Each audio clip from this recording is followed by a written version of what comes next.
mbongo te kopusana pene nayo komilengele komibongisa eleki na litomba mokili botolanga nyonso epi. Shalom, bien-aimés dans le Seigneur. Que la grâce et la paix du Seigneur soient avec vous, soient avec nous. Le Seigneur nous a accordé encore sa grâce d'être en vie. Et nous profitons de cette grâce pour pouvoir accomplir son œuvre, pour faire sa volonté. Et notre message d'aujourd'hui, dans le cadre de cet enseignement que nous avons intitulé « Faire la volonté du Père », le message d'aujourd'hui, c'est une formation pratique à l'évangélisation. Une formation pratique à l'évangélisation sous le thème de la nouvelle approche de l'évangélisation dans la perspective du retour du Seigneur Jésus-Christ. Bien-aimés, comme nous l'avons dit, nous l'avons annoncé depuis que nous avons commencé ce message. Il est très important que les enfants de Dieu comprennent que nous avons l'obligation de faire la volonté de Dieu si nous voulons aller au ciel. Christ a dit ceci dans Matthieu chapitre 7, versets 21 jusqu'à 23. Plusieurs de ceux qui disent « Seigneur, Seigneur » n'entreront pas dans le ciel. Seul celui qui fait la volonté de mon Père y entrera. Et en ce jour-là, plusieurs diront « N'avons-nous pas prophétisé en ton nom? N'avons-nous pas prêché, accompli des miracles en ton nom ?» Et le Seigneur leur dira « Je ne vous ai point connu. » Bien-aimés, comprenez un peu la gravité de cette affaire. Que le Seigneur vous dise qu'il ne vous a jamais connu. Alors que vous avez prophétisé en son nom, vous avez accompli des miracles en son nom. Donc ceci démontre que le message est adressé non pas peut-être aux jeunes enfants, mais aux personnes qui sont accomplies, des gens qui ont grandi dans le Seigneur, qui travaillent pour le Seigneur. Mais malheureusement, ils n'ont pas fait la volonté de Dieu. C'est comme ça que nous avons démontré que c'est que la volonté de Dieu. Cette volonté qui a été résumée en 3 points: le salut des âmes, que les hommes parviennent à la connaissance de la vérité et que les gens vivent une vie de sanctification. Alors, dans ce message d'aujourd'hui, que nous appelons une formation à l'évangélisation, après ça, nous sommes en train d'enseigner comment faire la volonté du Père. Parce que la volonté de Dieu se résume au salut des âmes. Alors, comment travailler pour sauver les âmes ou pour le salut des âmes? Hier, nous avons donné des points importants. Nous avons parlé de la chaîne du salut. Nous avons dit ceci: pour arriver au salut des âmes, il y a une chaîne qui doit fonctionner, que nous appelons la chaîne du salut. Et nous l'avons démontré dans Romains chapitre 10, verset 13 jusqu'à 15, où l'on nous dit que quiconque invoquera le nom du Seigneur sera sauvé. Mais comment invoqueront-ils celui en qui ils n'ont pas cru? Et comment croiront-ils à celui en qui dont ils n'ont pas entendu parler? Et comment comment il y aura des prédicateurs s'ils ne sont pas envoyés? C'est cette chaîne qui doit fonctionner du début jusqu'à la fin pour que les hommes soient sauvés. Donc il y a une entité des envoyeurs qui commence. Il faut qu'il y ait des gens qui envoient. Après les gens qui envoient, il faut qu'il y ait des prédicateurs. Il faut que les prédicateurs parlent pour que les gens écoutent et que la foi soit produite en eux et qu'ils évoquent le Seigneur Jésus-Christ. Donc, servir Dieu, faire la volonté de Dieu, d'abord commence par le débit de la chaîne du salut, qui n'est autre que les maillons des envoyeurs. Bien-aimé, celui qui travaille dans la volonté de Dieu, premièrement, il doit comprendre qu'il a la responsabilité d'envoyer les gens en mission, de soutenir l'œuvre de l'évangélisation. Et l'entité que Dieu a donné cette responsabilité se trouve être l'Église. Ce n'est pas un bâtiment, mais c'est la réunion de ceux qui ont crié en Jésus-Christ, qui ont été sauvés, qui attendent le retour du Seigneur Jésus, qui est composé de personnes humaines comme moi et toi qui me suis. Voilà pourquoi tu dois participer à l'œuvre de l'évangélisation en envoyant, en donnant des moyens à ceux qui sont prêts à aller enseigner. Et l'Église doit travailler sérieusement dans cette option-là, d'envoyer les prédicateurs. Quand nous parlons d'envoyer, cela sous-entend donner les moyens pour que les gens partent enseigner, prêcher l'évangile. C'est ça la base même. Alors si les gens sont déjà envoyés, maintenant on envoie qui? Les prédicateurs.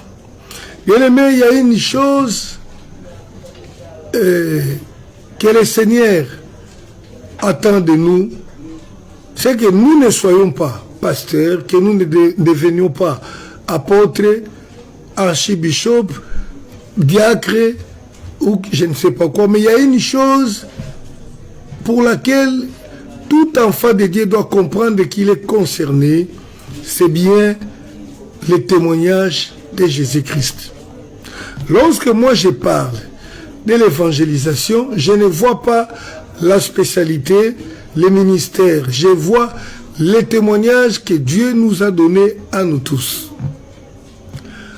Acte chapitre 1er, verset 8 dit ceci. Vous recevrez une puissance, le Saint-Esprit descendra sur vous et vous deviendrez mes témoins. Toute personne qui accepte Jésus-Christ comme son Seigneur et Sauveur, qui est baptisé du Saint-Esprit, a l'obligation, je ne dis même pas l'obligation, ça se passe de façon automatique.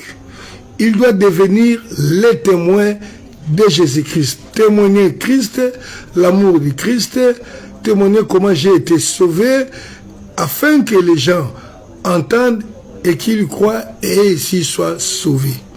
C'est la responsabilité qui nous a été donnée à nous tous devenir les témoins. Et personne ne peut se dérober de cette responsabilité-là. À moins que la personne nous dise que moi, je n'ai jamais reçu le Saint-Esprit de Dieu. Alors je ne suis pas redevable à cette mission de devenir les témoins. Or, la personne qui n'a jamais reçu le Saint-Esprit, le Seigneur ne le reconnaît pas comme étant son fils. Donc, nous sommes appelés à faire l'œuvre de Dieu. D'abord, c'est le témoignage de Jésus-Christ, de l'amour de Dieu, du pardon du péché que nous avons obtenu, que nous sommes appelés à aller donner au monde. Et nous avons dit malheureusement, ce témoignage nous a été ravi par l'ennemi. C'est ainsi, il y a juste un petit nombre de gens qui travaillent là-dessus. Et vous allez voir, nous allons laisser le terrain à ceux qui ne connaissent pas le Seigneur, notre Seigneur, mais qui travaillent dans les faux. Je pense aux témoins de Jéhovah, je pense aux gens de l'église des Mormons. Les évangéliques ont abandonné, ont laissé l'œuvre de Dieu entre les mains de celui que Dieu n'a pas donné, celui que le Seigneur n'a pas ordonné. Alléluia. Qui ne font pas l'œuvre de Dieu comme le Seigneur attend d'eux. Alléluia.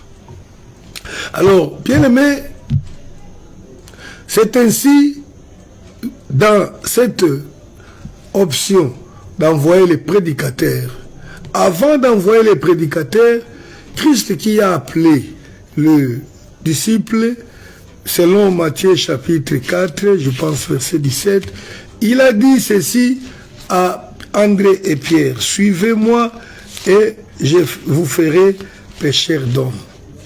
Voilà pourquoi, avant d'envoyer une personne, il faut d'abord que la personne soit enseignée. J'ai cité Matthieu chapitre 4, verset 19. Il leur dit, suivez-moi et je vous ferai pêcheurs d'hommes. Faire pêcheur d'hommes, c'est enseigner, c'est former. Ainsi, notre séminaire se retrouve dans cette optique de formation.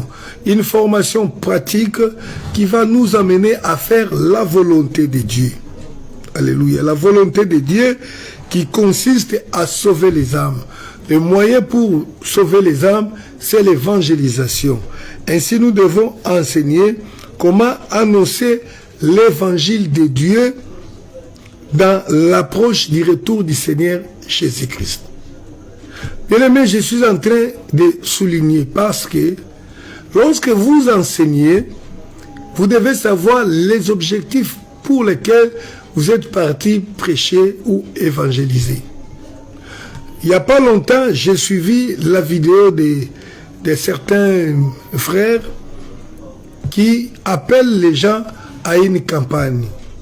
Mais ils mettent l'accent non pas sur les salis des âmes, sur les miracles. Ils disent que le prédicateur, le prophète, il dit qu'il est un homme, Dieu l'a doté de pouvoir de guérison et de pouvoir des choses qui sont cachées dans la vie des hommes. Bien aimé, si vous vous mettez à aller enseigner avec cette idée-là en tête pour aller dire aux gens, venez, moi j'ai la puissance de guérir, je sais voir des choses cachées pour vous révéler, ça c'est déjà travailler contre la volonté de Dieu.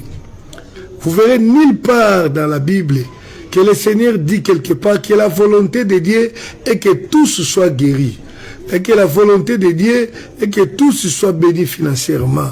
Vous ne verrez jamais que le Seigneur dit que sa volonté est qu'il y ait plus de malades.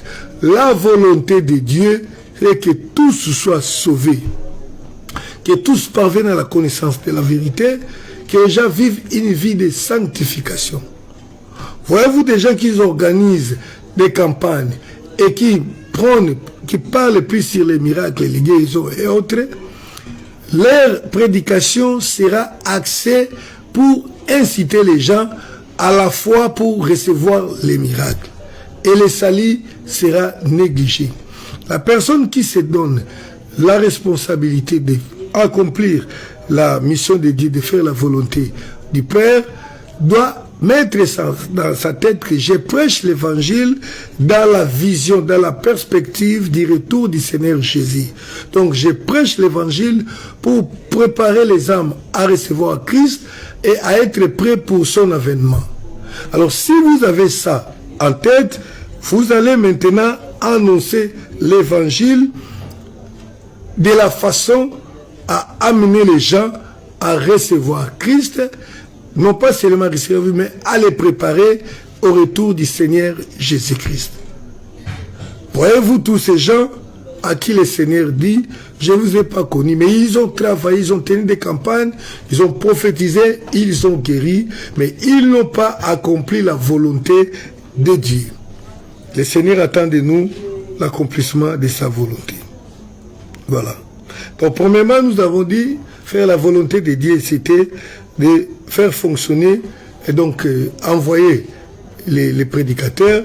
Et deuxièmement, c'est cet aspect que je trouve pour moi aussi le plus important, c'est annoncer l'évangile dans l'idée du retour du Seigneur Jésus-Christ.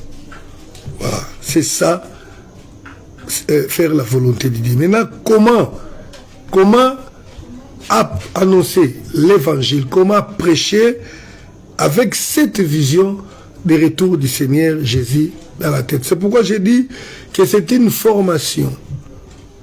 un enseignement, formation pour nous aider à annoncer l'évangile efficacement afin d'obtenir des résultats attendus par Dieu et afin de réjouir Dieu. Alléluia. Comment donc annoncer l'évangile dans l'approche du retour du Seigneur Jésus-Christ? Bien-aimé, annoncer l'évangile dans l'approche du retour du Seigneur Jésus-Christ consiste à annoncer l'évangile en s'appuyant sur les éléments exigés par Christ pour son avènement. Je réponds. J'ai dit que annoncer l'évangile de Jésus-Christ dans la vision, dans l'idée du retour du Seigneur Jésus-Christ consiste à annoncer l'évangile en s'appuyant sur les éléments exigés par Christ pour son avènement. Le Seigneur revient, mais il y a des éléments qui sont exigés dans la vie de l'homme pour que cette personne soit agréable à Dieu. Donc, lorsque j'annonce l'évangile dans la perspective du retour du Seigneur, je travaille, j'enseigne pour que les gens comprennent comment se préparer, comment se tenir lors de l'avènement du Seigneur Jésus-Christ. Donc, il y a des points importants que nous devons annoncer lorsque je prêche l'évangile dans cette perspective-là. Le premier élément, d'abord, c'est annoncer la repentance et la venue du Seigneur Jésus-Christ. Mais dans l'annonce de l'évangile, nous sommes appelés à annoncer la repentance. La repentance, pourquoi? Parce que il est connu de tous. Il est manifeste et selon la Bible, selon la vérité, que tous ont péché. Il n'y a pas même un seul juste sur la terre. Romains chapitre 3, Romains chapitre 3 au verset 10. Selon qu'il est écrit, il n'y a point de juste. Pas même un seul. Alléluia. Pourquoi nous annonçons la repentance? La repentance doit être annoncée parce que les hommes que nous sommes appelés à prêcher, tous sont de pécheurs. Il n'y a point de juste. C'est la Bible qui déclare cette affirmation qui est vraie. Et encore, il est dit, car tous ont péché et sont privés de la gloire de Dieu. Lorsque j'annonce aux hommes que tel que vous êtes là, vous êtes des pécheurs, il faut maintenant, parce qu'annoncer la repentance, c'est annoncer que l'homme est pécheur et il a besoin de changer. Donc il faut annoncer que tel que vous êtes là, vous êtes des pécheurs. Vous êtes éloignés de Dieu. Vous êtes loin de Dieu et annoncer également les conséquences de cet éloignement de Dieu qui n'est autre que la mort éternelle, la condamnation. Selon qu'il est écrit, le salaire du péché, c'est la mort. Mais le don gratuit de Dieu, c'est la vie. Le salaire du péché, c'est la mort. Romains chapitre 6, verset 23. Donc la première des choses pour faire la volonté de Dieu en annonçant la parole, c'est prêcher la repentance. Prêcher la repentance consiste à dire aux hommes que vous êtes pécheurs et à cause de votre péché, vous êtes condamnés. Vous êtes condamnés, vous êtes sous la condamnation de Dieu. Vous êtes condamnés à la punition éternelle, à la mort éternelle. Et maintenant, il faut leur dire, il faut dire aux gens, il y a possibilité d'être sauvés de cette condamnation-là. Alors, pour que les gens, parce que pour qu'il y ait la repentance, il faut que la personne comprenne qu'il est réellement pécheur. Cependant, il existe une catégorie de gens qui se croient justes. Ils sont tranquilles, ils peuvent se dire, voilà, moi, je ne provoque personne, je ne prends jamais les biens d'autrui, je n'insulte personne, moi, je n'ai aucun problème. Alors là, la personne là est bloquée et ne peut pas être sauvée, ne peut pas aussi bénéficier de cette grâce de Dieu que nous sommes en train d'énoncer. Pourquoi? Parce qu'il ne se reconnaît pas comme étant pécheur. Ainsi, lorsque j'annonce la repentance, je proclame que tous ont péché. Je montre aux gens que si vous mourrez aujourd'hui, c'est la preuve que vous êtes pécheur. Parce que la Bible dit le salaire du péché, c'est la mort telle que nous avons annoncé dans Romains chapitre 6, verset 23. Alors si cette personne croit que lui ne va pas mourir, alors il peut prétendre ne pas avoir le péché. Or, nous le connaissons bien que la pensée de la mort est ancrée aussi dans nous-mêmes, sans que personne ne nous le dise. Donc c'est une preuve qu'on est pécheur. Alléluia.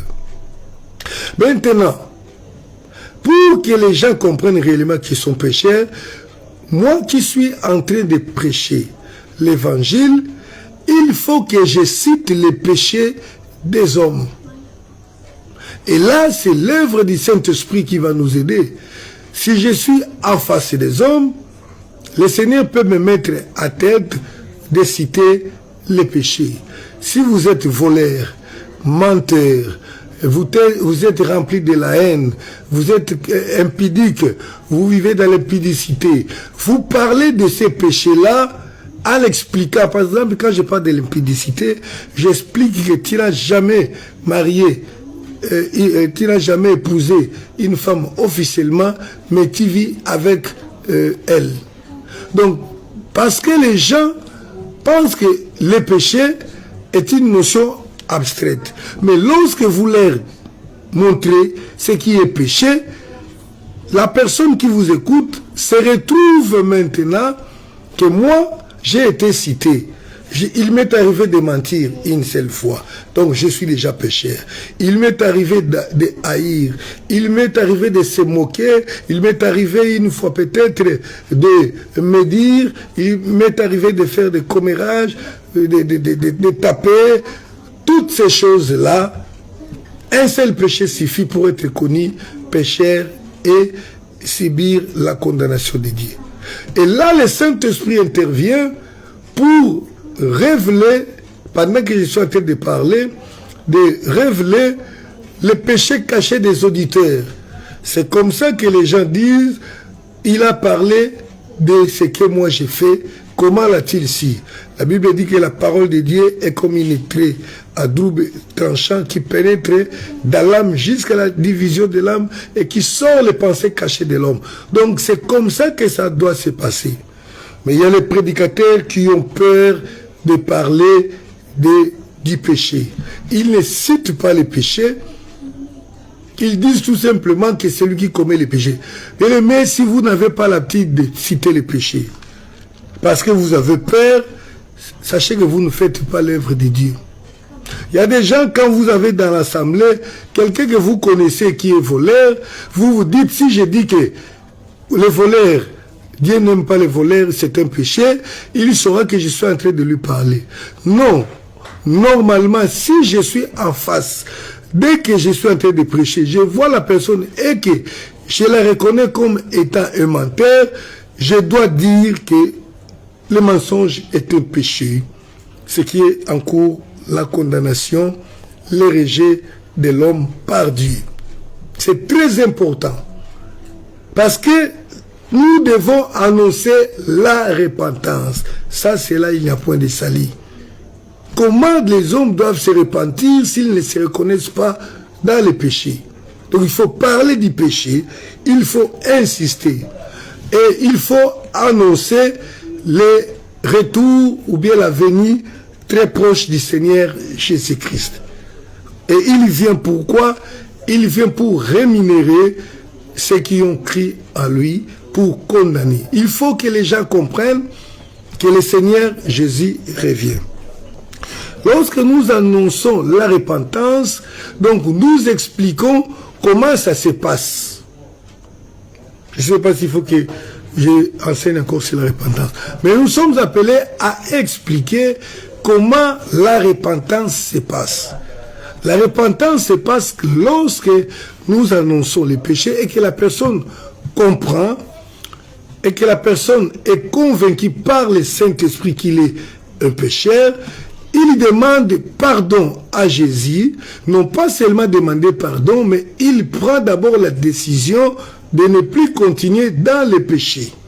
C'est un principe biblique, principe de Dieu qui dit que celui qui avoue ses fautes et les délaisse, c'est celui-là qui obtient miséricorde. Donc, il faut que j'accepte que je suis pécheur et j'accepte de abandonner la vie du péché. Et maintenant, le prédicateur doit expliquer comment Christ nous enlève le péché, comment il est mort pour nous et comment il peut enlever les péchés dans ma vie pour me donner la vie. Alléluia. J'aimerais que les questions soient posées par le numéro sur WhatsApp, par le numéro que je présente là, s'il y a quelque chose qui a raté, ou bien il faut donner encore des explications qui n'est pas claires. Vous me posez la question, je vais vous répondre directement, parce que c'est très important qu'il ne faut pas annoncer tout simplement pour annoncer l'évangile, mais pour sauver les âmes, pour avoir vraiment des résultats que Dieu attend. Alléluia. Donc je suis en train de dire que la repentance est la clé, elle doit être enseignée, explicitée de façon claire, de sorte que la personne qui accepte qui accepte Jésus comprenne ce que cela signifie. Que cette personne comprenne que j'ai pris la décision de suivre Jésus-Christ, j'ai abandonné la vie du péché, l'ancienne vie. Et maintenant, j'attends le retour de Jésus-Christ. Donc, j'ai dit d'abord, cette façon d'évangéliser doit d'abord parler sur la repentance et la venue du Seigneur Jésus-Christ. Ensuite, elle doit annoncer la nécessité de la confession. Lorsqu'une personne accepte qu'il est pécheur, il doit confesser par sa bouche. La Bible dit, quiconque invoquera le nom du Seigneur sera sauvé. Il doit confesser ses péchés et après, pour invoquer le nom du Seigneur, il faut expliquer ces choses-là. Vous savez, la confession du péché est un signe qu'on a abandonné le péché. Je ne peux pas venir devant vous et vous dire que voilà, vous voyez, moi j'étais voleur et j'ai arrêté de voler. Sinon, je risque de réveiller encore les soupçons sur ma vie. Et la personne qui prend l'engagement, qui dénonce les péchés-là, c'est-à-dire que lui-même, il est prêt à l'abandonner. Cela commence par la dénonciation faite par les prédicateurs et cela va amener l'auditeur à la confession. Alléluia.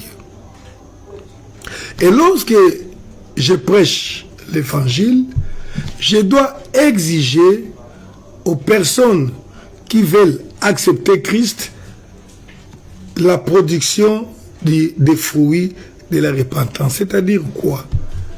Je dois leur expliquer que lorsque vous acceptez Jésus dans votre vie, Jésus devient votre Seigneur, vous devez vivre une vie digne de cet engagement que vous avez fait. Donc, il faut être conséquent. Donc, je ne peux pas demander pardon pour les péchés, par exemple pour l'impudicité, et je continue au même moment à vivre dans un lien de l'impudicité. Donc il faut que je rompe, il faut que j'arrête, j'abandonne. Sinon, il n'y a point de salut. Pourquoi nous enseignons de la sorte? C'est pour que la personne qui nous écoute puisse réellement être sauvée. On est sauvé lorsqu'on croit, lorsqu'on se répand, lorsqu'on confesse, lorsqu'on abandonne les péchés. Parce qu'il y a des gens qui peuvent tout simplement réciter. Il y a des prédicateurs qui sont pressés à faire citer les gens la prière du repentant, alors que la personne ne comprend pas pourquoi elle cite la prière là. Donc la personne doit comprendre les exigences de cette nouvelle vie doit être annoncées. Et un dernier élément important dans l'annonce de notre évangile se trouve être l'annonce du jugement à venir. C'est très important que nous annoncions qu'il y a un jugement. Pourquoi il y a un jugement? La Bible dit que le jugement vient parce que les hommes n'ont pas voulu le salut que Dieu leur a accordé gratuitement. Donc, la personne qui suit la prédication doit comprendre que le fait de refuser les salut annoncés par la prédication, c'est ce qui lui donne encore la condamnation. Il y a un verset qui est prêt à confirmer ce que nous sommes en train de dire. C'est Jean chapitre 3, versets 18 et 19. Celui qui croit en lui n'est point jugé, mais celui qui ne croit pas est déjà jugé. Parce qu'il n'a pas cru au nom du Fils unique de Dieu. Verset 19. Et ce jugement, c'est que la lumière étant venue dans le monde, les hommes ont préféré les ténèbres à la lumière parce que leurs œuvres étaient mauvaises. Donc, la condamnation est là. Le jugement est là. Pourquoi? Parce que les gens n'ont pas accepté cette parole. Lorsque nous parlons de jugement, nous parlons de l'enfer. Il y a certaines personnes qui disent non, ça c'est faire peur aux gens. Mais lorsqu'on vous dit la vérité qu'il y a un danger de mort, ce n'est pas te faire peur. Ce n'est pas une sommation, mais c'est la réalité qu'on est en train de te dire pour que tu comprennes.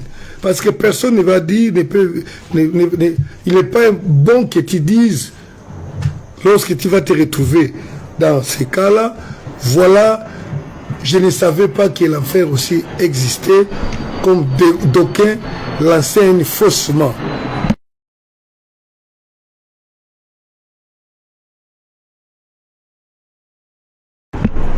Donc, annoncer les jugements à venir. Et dans ce que nous sommes en train d'enseigner, la meilleure façon d'annoncer l'évangile de Jésus-Christ dans la perspective, dans la vision, dans la pensée de son retour, il y a vraiment un modèle que nous pouvons utiliser, suivre. Ce n'est pas comme je l'ai annoncé une nouvelle approche. Nous appelons nouvelle, non pas parce qu'elle est nouvelle, mais parce que c'est pas vraiment assez connu. Parce que elle n'est pas nouvelle, c'est la façon dont ceux qui ont commencé cet évangile l'ont enseigné. C'est de cette façon que Jean-Baptiste a enseigné, c'est de cette façon que Jésus-Christ l'a enseigné. Alléluia. Jean-Baptiste a enseigné la repentance, Christ a enseigné la repentance. Jean-Baptiste a enseigné la repentance en disant aux gens, repentez-vous car le royaume de Dieu est proche. Christ également a enseigné de la même façon, disant, repentez-vous car le royaume de Dieu est proche. Matthieu chapitre 4 pour les enseignements de Christ, Matthieu chapitre 4 verset 17. Tandis que nous nous enseignons, repentez-vous car le Seigneur revient bientôt. cela revient tout de même, parce que le Seigneur revient, c'est le roi du royaume. Donc c'est le royaume qui vient avec son roi pour être établi. C'est la même chose. Mais pourquoi Jean-Baptiste est un modèle que nous allons utiliser dans cette approche de la prédication? Jean-Baptiste, bien-aimé, c'est un type formidable. Moi, je l'appelle prophète plus.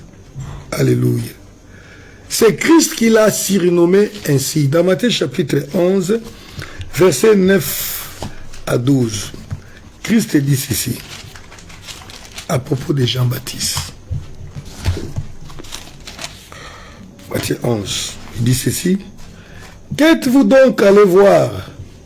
Un prophète? Oui, vous dis-je, et plus qu'un prophète. Ça, c'est Christ qui témoigne à propos de Jean-Baptiste. Donc, si moi, je suis pasteur, je suis apôtre, je suis prophète, je suis docteur, évangéliste ou que sais-je encore, je suis ce que je suis. Mais Jean-Baptiste, c'est un prophète plus. Donc, je dirais, c'est un prophète. Donc, prophète x2, c'est un prophète plus. Comprenez déjà, c'est superlatif. Jean-Baptiste n'est pas un petit homme. Et le Seigneur a continué pour dire, je vous l'ai dit en vérité, verset 11, donc Matthieu 11, 11, il dit, je vous l'ai dit en vérité, parmi ceux qui sont nés des femmes, il n'y en a point paru de plus grand que Jean-Baptiste. Parmi ceux qui sont nés des femmes, commençons maintenant à citer les serviteurs de Dieu qui sont nés des femmes. Nous connaissons Moïse. Nous connaissons Daniel. Nous connaissons Jérémie. Nous connaissons tout ce que vous connaissez. Tous sont nés des femmes. Mais le Seigneur déclare que Jean-Baptiste est plus grand que tout cela. Imaginez un peu ces Jean-Baptiste-là. Vous savez, Jean-Baptiste est un personnage terrible. Il a inauguré une nouvelle ère du salut. Alléluia. La Bible dit de Jean-Baptiste, verset 12, Matthieu 11, 12 et 13. Car depuis le temps de Jean-Baptiste, jusqu'à présent, le royaume des cieux est forcé.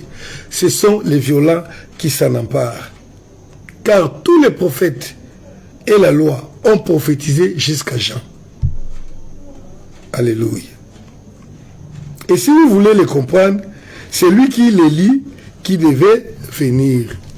Donc Jean-Baptiste n'est pas un petit. Aujourd'hui, on parle des grands, mais les gens parlent des grands en termes de miracles. Mais ce n'est pas comme ça que Dieu voit les grandes personnes, les grands serviteurs. Pourquoi? Je suis sûr de ce que je suis en train d'avancer comme argument.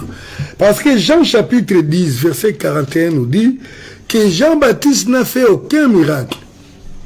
Ce n'est pas les miracles qui déterminent ta grandeur. Ce ne sont pas les révélations que tu donnes. Ce ne sont pas les livres que tu écris qui fait de toi un grand. Jean-Baptiste n'a fait aucun miracle. Mais quand la Bible parle qu'il est grand, plus que tous ceux qui sont nés de la femme, il est grand plus que Élie. Et d'abord, la Bible dit qu'il était venu avec la puissance d'Élie. Jean-Baptiste. Il est venu avec la puissance d'Élie, mais il n'a fait aucun miracle. Alors, lisez, vous voyez dans la Bible, combien de miracles que Élie avait fait. Christ témoigne que c'est lui l'Élie que vous avez entendu qu'il fallait qu'Élie vienne avant que le Fils de l'homme vienne. C'est bien lui. Donc, le Seigneur nous attend dans sa volonté, dans autre chose. Mais en quoi le Seigneur les considère comme grands? Je vous dis sincèrement, c'est parce que Jean-Baptiste a prêché l'évangile de la manière que le Seigneur attend que l'homme puisse prêcher l'évangile. Il a parlé avec tout le sérieux. Et la Bible témoigne que depuis qu'il est venu, le royaume des cieux est devenu difficile pour entrer.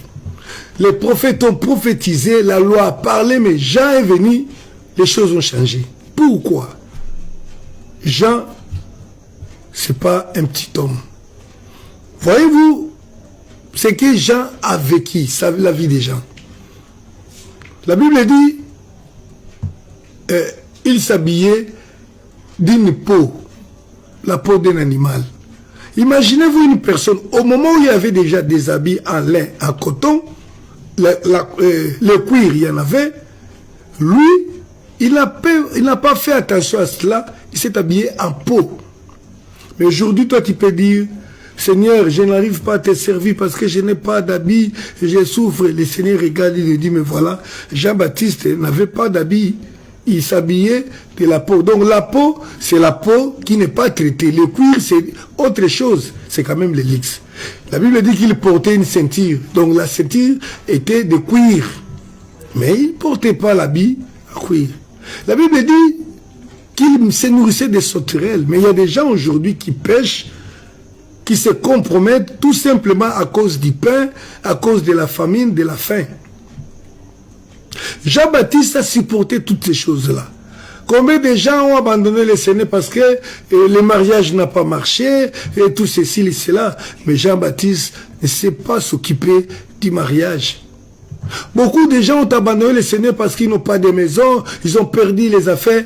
Jean-Baptiste n'en avait pas. Donc c'est une personne qui a démontré que l'homme peut vivre loin des maisons, de l'argent, des habits, de tout, et servir le Seigneur. C'est pourquoi le manque ne peut pas justifier notre abandon de foi. Et Jean-Baptiste dit, la Bible dit, à cause de lui, parce qu'il a fait là, est grand, le Seigneur voit que s'il a fait, donc toi aussi tu peux le faire. Le royaume des cieux est devenu difficile pour nous. C'est comme si, aux temps anciens, c'était facile. C'est comme s'il y avait des mesures atténuantes, je ne sais pas moi. Mais je parle de ce que la Bible est en train de nous enseigner. Donc il a haussé les standards de la vie spirituelle. Jean-Baptiste. Il est le modèle à cause de sa façon de prêcher que le Seigneur lui a donné. Et c'est de cette façon que Jésus-Christ lui-même a prêché. Ainsi donc, nous allons voir rapidement comment il prêchait, lui Jean-Baptiste. Matthieu chapitre 3, à partir du verset 13. Nous avons d'abord donné des éléments fondamentaux pour prêcher l'évangile dans la perspective du retour du Seigneur Jésus-Christ. C'est-à-dire les éléments que nous devons utiliser pour bien prêcher l'évangile. Et nous prenons pour exemple Jean-Baptiste. Je lis Matthieu chapitre 3 à partir du premier verset jusqu'au 10e. Voilà, je suis là. En ce temps-là, parut Jean-Baptiste prêchant dans les déserts de Judée. Il disait, repentez-vous car le royaume des cieux est proche. Jean, celui qui avait été annoncé par Ésaïe, le prophète, lorsqu'il dit, c'est ici la voix de celui qui crie dans les déserts. Préparez le chemin du Seigneur, aplanissez ses sentiers. Jean avait un vêtement de poil, de chameau et une ceinture de cuir autour des reins. Il se nourrissait de sauterelles et de miel sauvage. Les habitants de Jérusalem, de toute la Judée et de tous les pays des environs des journées se rendaient auprès de lui. Et confessant leurs péchés, il se faisait baptiser par lui dans les fleuves Jourdain. Mais voyant venir à son baptême beaucoup de pharisiens et de sadducéens, il leur dit, race de vipères, qui vous a appris à fuir la colère de Dieu? Produisez donc des fruits dignes de la repentance. Et ne prétendez pas dire en vous-même, nous avons Abraham pour père. Car je vous déclare que c'est Pierre si Dieu peut susciter des enfants à Abraham. déjà la cognée est mise à la racine des arbres. Tout arbre donc qui ne produit pas de bons fruits sera coupé et jeté au feu. La parole du Seigneur. Amen. Donc, je suis en train de montrer comment Jean-Baptiste a prêché, lui le modèle de la prédication selon le modèle de Dieu. La prédication pour sauver les âmes, pour les préparer au retour du Seigneur Jésus-Christ. Premièrement, la Bible dit que Jean-Baptiste prêchait la repentance, comme nous l'avons souligné, que l'élément important c'est la repentance. Jean-Baptiste prêchait la repentance. Verset 2, la Bible dit, il disait, repentez-vous car le royaume des cieux est proche. Nous n'avons pas un autre message, si ce n'est le message de la repentance. Nous aujourd'hui nous disons, repentez-vous car Jésus revient bientôt. Cela revient tout de même.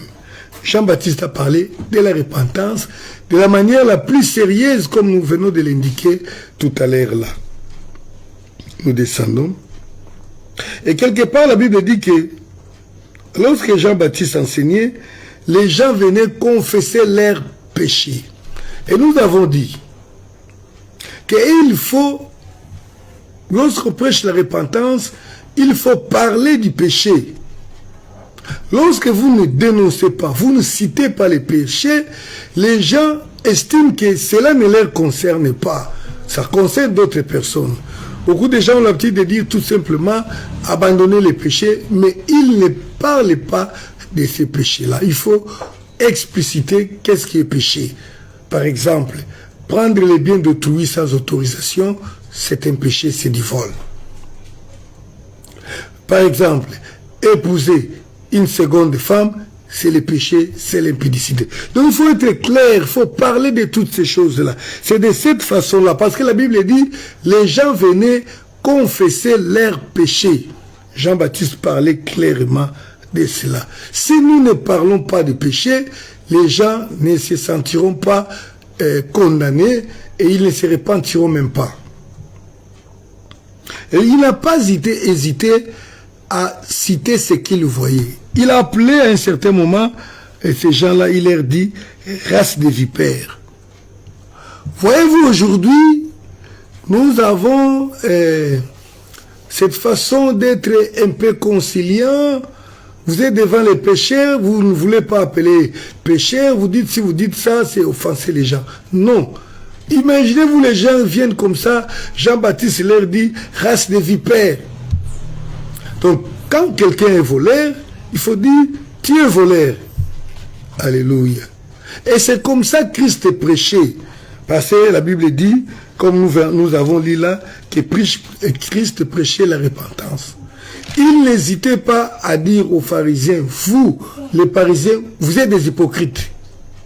Donc, quand je suis devant une assemblée, et que quelque part, je reconnais, je vois les frères là, qui vivent dans l'impudicité, je ne peux pas m'empêcher de dire que les impudiques, faites attention, vous n'entrez pas dans le royaume des cieux. Mais généralement, aujourd'hui, les prédicateurs d'aujourd'hui se disent, si je dis ça, il va penser que je suis en train de lui lancer les pamphlets. Non, je suis en train de te prêcher parce que je te vois que tu es voleur, tu es menteur. C'est comme ça que Christ prêchait. Et souvenez-vous que hier nous avons dit, selon Romains chapitre 1er verset 18, que la colère de Dieu se révèle sur les gens qui tiennent la vérité captive. Je ne peux pas me retenir de dire la vérité lorsque je suis en face de la personne qui est telle que la Bible condamne.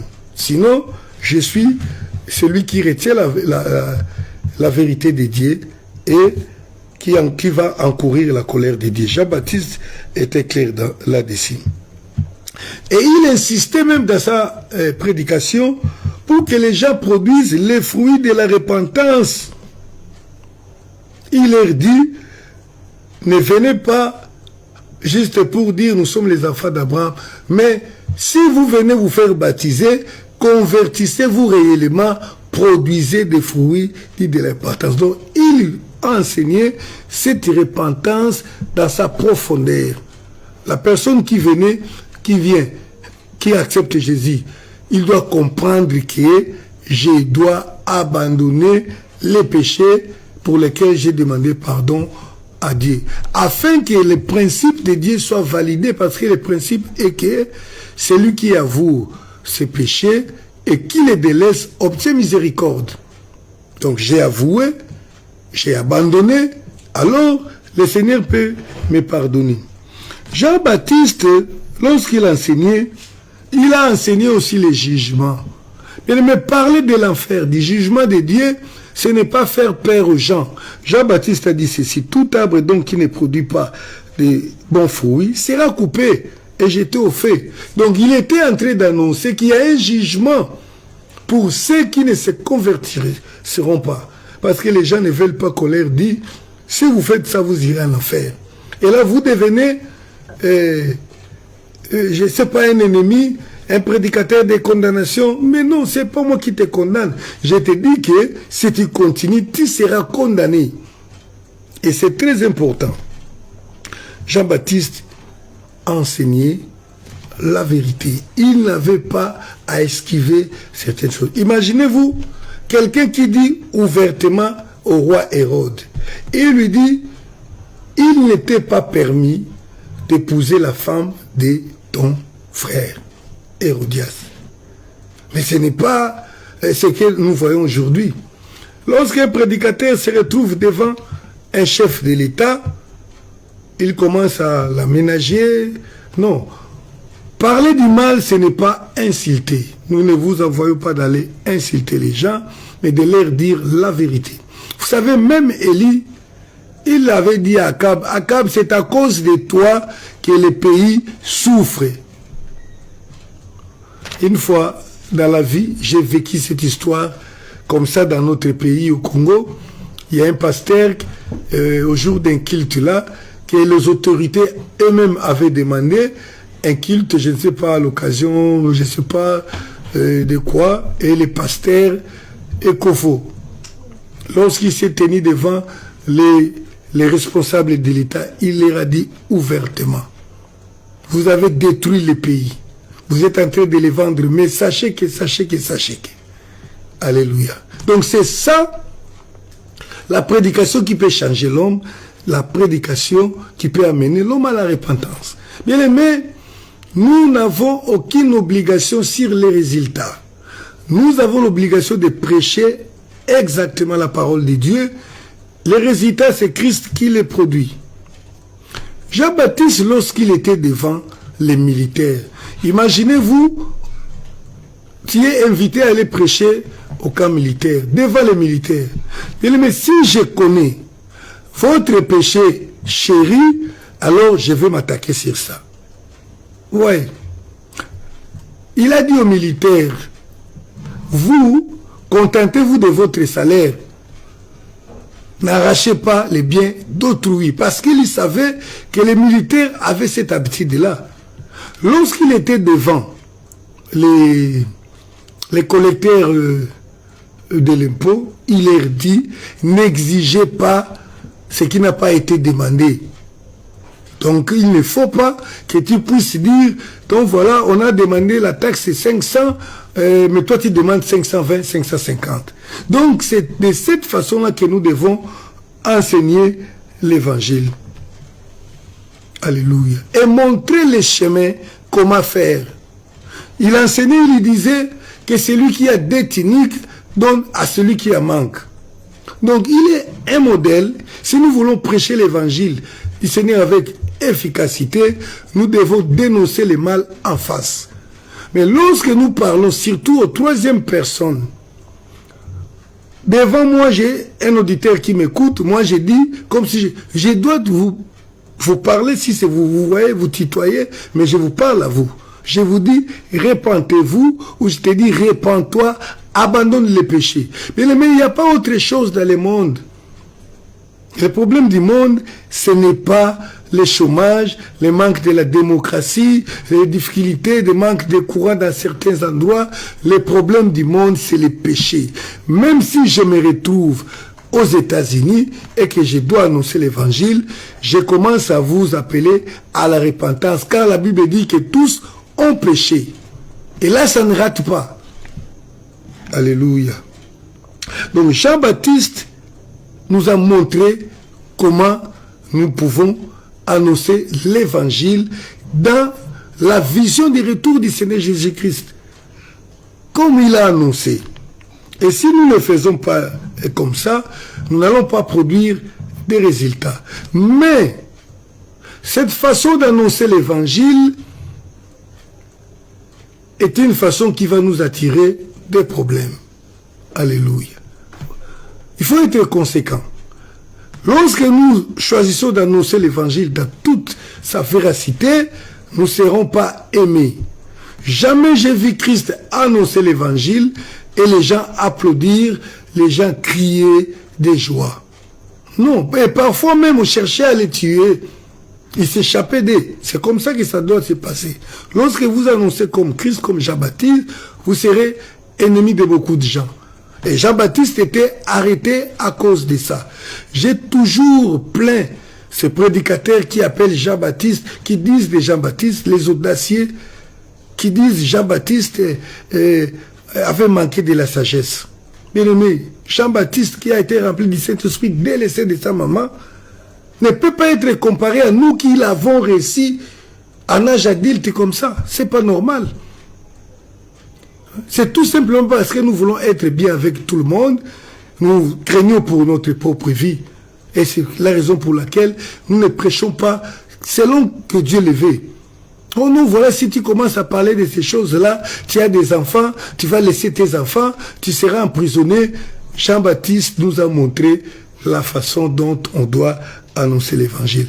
Nous n'insultons pas des gens, mais nous leur disons la vérité. Et si ça tombe que devant moi, je trouve que toi, tu es en tenue que Dieu ne veut pas, je te dis, Dieu a dit, tous ceux qui portent ces tenues, ils ne les acceptent pas. Donc je parle de ça. Je n'ai pas peur que la personne me dise, voilà, il m'a cité. Non, Christ disait aux pharisiens, vous êtes hypocrites. Il leur disait ouvertement. Alléluia.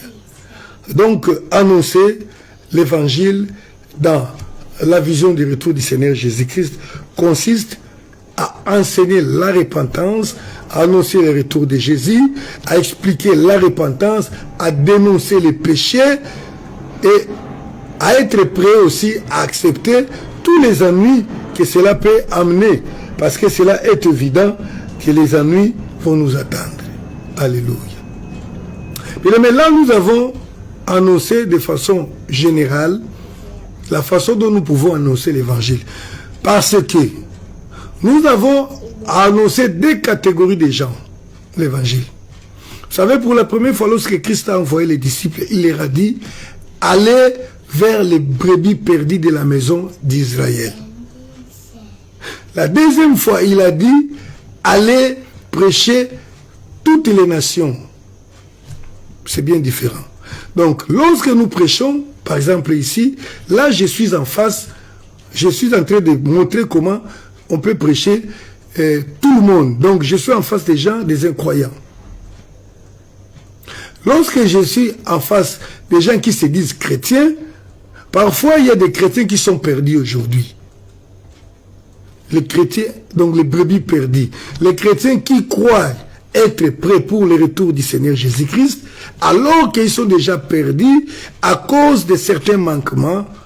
Alors, ma façon de prêcher doit être aussi une autre façon.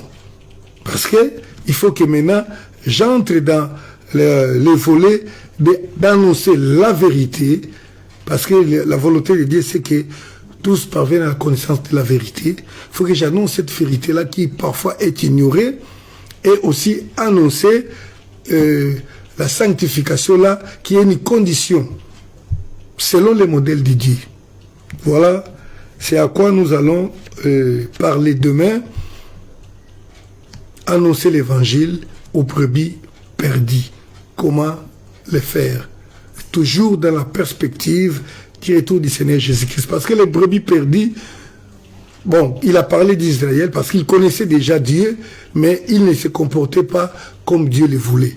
Alors c'est comme ça que les chrétiens qui sont aujourd'hui dans des églises qui croient attendre Jésus-Christ, mais qui sont déjà perdus, nous qui avons la connaissance de la vérité, dans toute humilité, nous devons aussi leur faire connaître cette vérité-là. Et c'est à cela que nous allons travailler demain, si le Seigneur nous accorde vie. Soyez bénis, bien-aimés, et s'il y a des questions, n'hésitez pas à nous poser par le numéro qui est affiché là, pour que nous puissions soit expliciter, ou peut-être s'il y a quelque chose qui a été mal dit, mais nous sommes là pour répondre. Que le Seigneur nous bénisse, qu'il vous bénisse, au nom du Seigneur Jésus-Christ. Amen.